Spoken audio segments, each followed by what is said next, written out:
Hello everyone, and welcome back to another bookish video from the Mouse Diva. I have a Once Upon a Book Club unboxing. Moving pictures. Hello there, moving pictures. What's up, Dad? I've been all around the world. Every city, every place.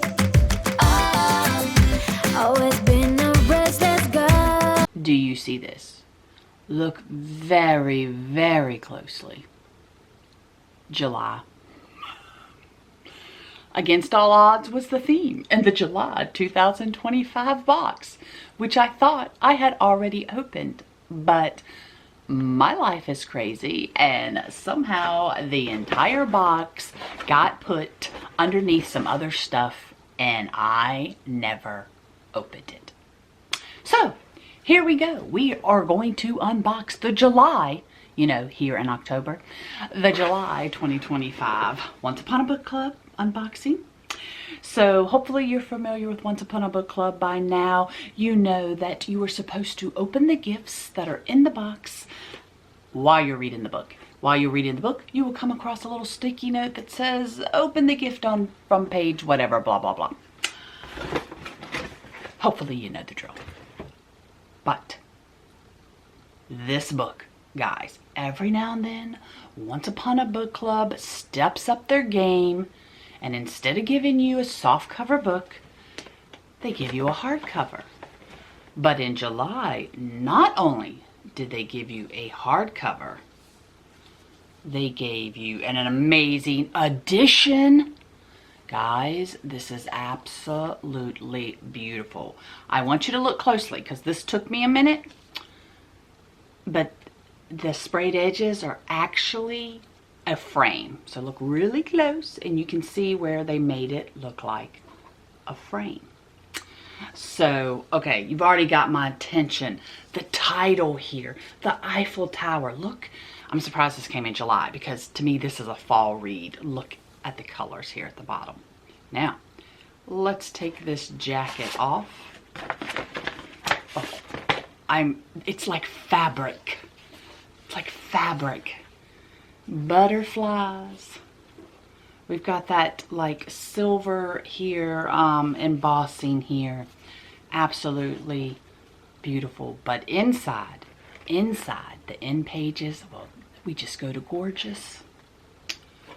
Look at this. Oh, looks like something out of just a movie with all the jewels. Absolutely, I have to do it. Oh, absolutely beautiful. Okay, so before we get to what the story is about, let me show you. We have page 82. We are opening this little wrapped gift. Page 340. Oh, that's jewelry. Spoiler alert. And look, it matches the box. This is not wrapping. This is just a box. Matches the end pages. Guess I need my readers. Oh, what a pretty bag. And then well, we can almost see this. So this is probably lipstick, lip balm, or a very small tube of maybe some cologne. So spoiler on that one too. Okay. Oh, also look at this framed art card. Not framed. It's going to be framed. That's what I wanted to say. I will definitely frame this. This is absolutely beautiful. So yeah, so here are the edges.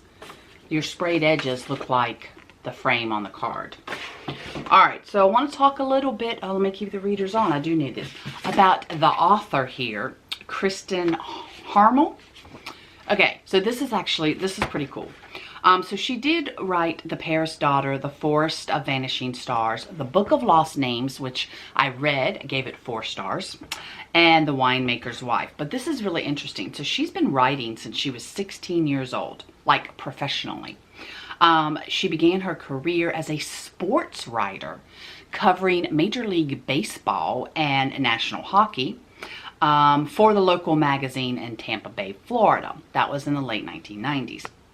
In addition to her long magazine writing career, mainly reporting for People magazine, She also wrote for American Baby, Men's Health, Women's Day, but she was a contributor to the national television morning show, The Daily Buzz. She sold her first novel in 2004. So she was born outside Boston, Massachusetts. Yeah, we'll carry on. And spent her childhood there, as well as in Worthington, Ohio, and St. Petersburg, Florida. She got her journalism degree with a minor in Spanish from the University of Florida. She spent time living in Paris and Los Angeles and now lives in Orlando. Okay, this is interesting. Stay through the outro music. Evidently the author was going through a rough time at some point. I'm going to put a picture of this for you guys to read in the outro music. I'll also go ahead and put a picture of the very first page of the prologue so you can check that out. The book. Oh, my TBR is so long, but this book sounds absolutely amazing, and like I said, a perfect autumn read. So, Colette has been stealing jewels for as long as she can remember. It's a century-old code of honor instilled in her by her mother, Annabelle. Take only from the cruel and unkind and give to the ones in need. What does that sound like? Robin Hood? Like totally like Robin Hood? So never was their family tradition more important than 7 decades earlier during the Second World War, when Annabelle and Colette worked side by side in Paris to fund the French resistance. But one night in 1942, it all went wrong. Annabelle was arrested by the Germans, and Colette's 4-year-old sister disappeared in the chaos of the raid, along with an exquisite diamond bracelet sewn into the hem of her nightgown for safekeeping. Soon after, Annabelle was executed. And her sister's body was found floating in the river, but the bracelet was nowhere to be found. 70 years later, Colette, who has redistributed $30 million in jewels over the decades to fund many worthy organizations, has done her best to put her tragic past behind her, but her life begins to unravel when the long missing bracelet suddenly turns up in a museum exhibit in Boston. Now, if she can discover where it has been all this time and who owns it now, she may finally learn the truth about what happened to her sister. But she isn't the only one for whom the bracelet holds answers. And when someone from her childhood lays claim to the diamonds, she's forced to confront the ghost of her past. As never before, against all odds, there may still be a chance to bring a murderer to justice. But first, she will have to summon the courage to open her own battered heart. This is 70 years later. So this is an older woman. I like that. I want to read a story that involves a main character with an older woman, but I'm guessing we're going to go to different timelines. I'm going to guess. Let's see. I'm going to guess that we're going to go back and forth. Let's see. Yeah, 1942 I see in there. 1942. Let's find another one. Why am I still in 1942? I'm skipping a lot of chapters. Everything's 1942? It's like half the book. I am confused. Okay, 2018. So it looks like we're going back and forth from 2018 to got that? Looks like we're going back and forth from 2018 to 1942. Okay. Oh gosh, I really want to read this. Oh, I need this, don't I? Because we're going to open gifts. We are going to open page 63 first. So we're going to find 63. We're going to read right above the sticky note. I also like how this is kind of a bigger font. Like that. That's 82. So tell me down below, what are you currently reading? All right, page 63, we have our note. It is, oh, well, told ya. Taking care with her makeup as she always did, adding her signature red lipstick and black mascara. I wish this was a little tube of mascara because literally I was just in there and I was like, oh, my mascara is getting down to the, oh, I need more mascara, but this is not mascara. Look at this. Look at this. Wowzer. Resistance red. And how do we even open this? I don't really wear lips. Oh, it pops. Oh my. Ooh, ooh, ooh. This is absolutely gorgeous. Did you hear that click? Listen.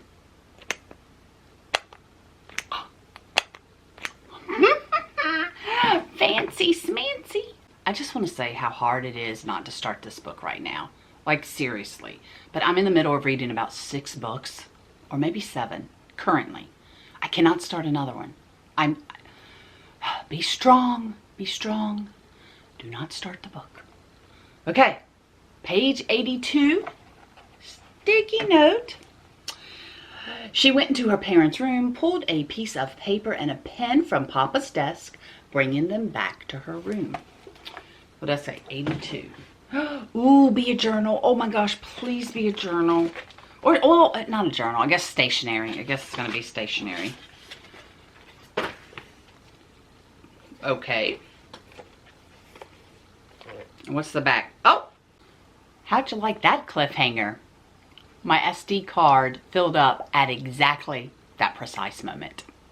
So I'll carry on. It is a notebook and pen set. I just opened it and I don't want to read that because that could be a spoiler, because that's going to be evidently whatever she was writing.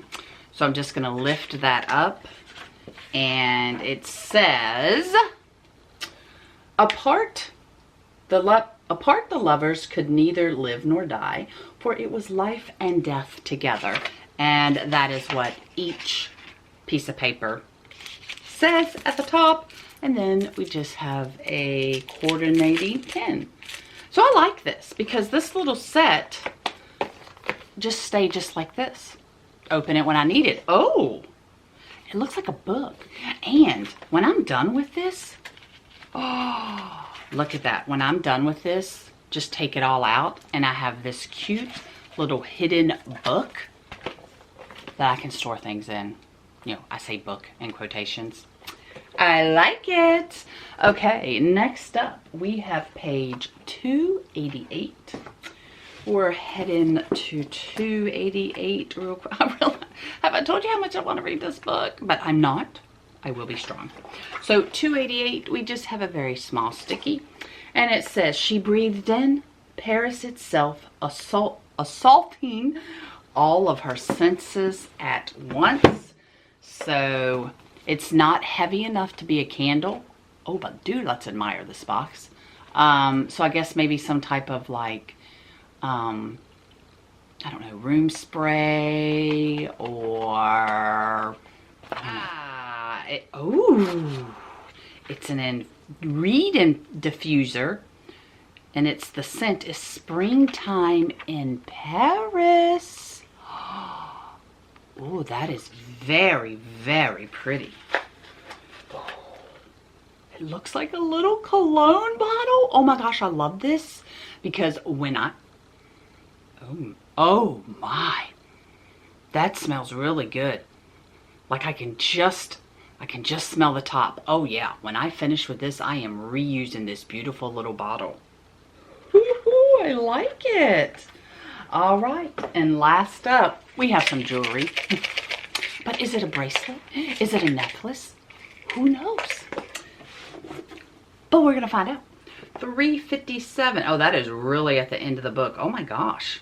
Like, I almost hate to read the words because this is literally right at the end of the book. Okay. Well, this explains the butterfly. Sorry, I read really fast. Colette wore her half of the butterfly bracelets. So now we know why there's butterflies on the book. And I guess we're going to be looking at a butterfly bracelet. Oh, okay. So it is one of those, you know, somebody else, you know, like a whole friend thing. Somebody wears one bracelet, the other wears another. This is a perfect gift for one of my daughters. Absolutely. That works. All right.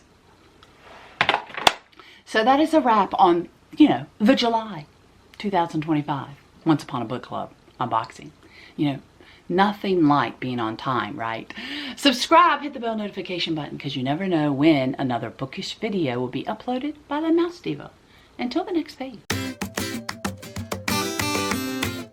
Yeah. Ooh. Yeah. I've been all